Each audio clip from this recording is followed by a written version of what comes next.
We're seeing more and more organizations looking holistically at global talent sourcing strategies and alignment, and thinking now, we're through a period now of moving through the multinationals to now truly global corporations, and we're thinking about the world more holistically in terms of sourcing talent in different areas. With that, there's I think,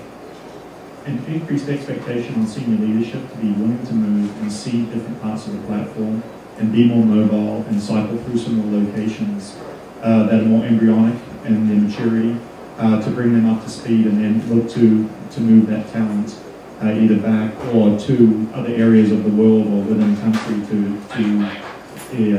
mature a certain operation. So that's kind of from a platform side. Then, as it relates to a more micro view of the world, the ultimate workplace and mobility within a metropolitan area or within a facility is clearly at the top of the radar screen right now for organizations, looking for ways to enable more mobility at a local level, to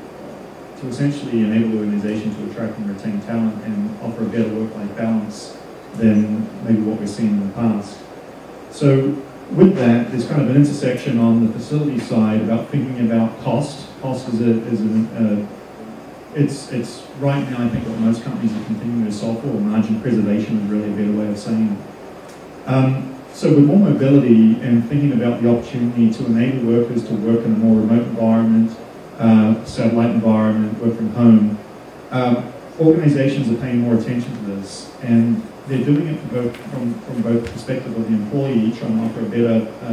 environment for that employee, but they're also doing it to make sure they're not incurring unnecessary cost. And to maybe give you an example there,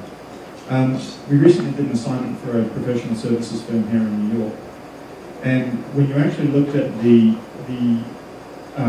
utilization of space, which is usually measured in terms of a person to a seat, when you actually looked at the utilization of space from a frequency of use perspective, meaning how often does that person actually use that space, as a general rule, the industry, the data from the industry is saying that space is utilized about 50% of the time, 50% of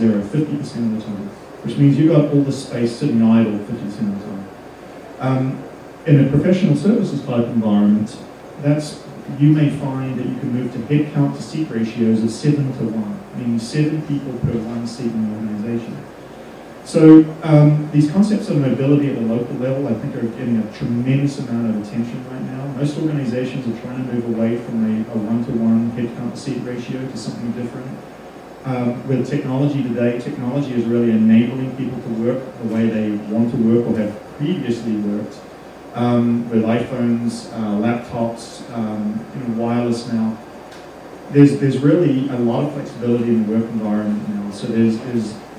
a tremendous amount of increased attention, and it's becoming, in some cases, a competitive,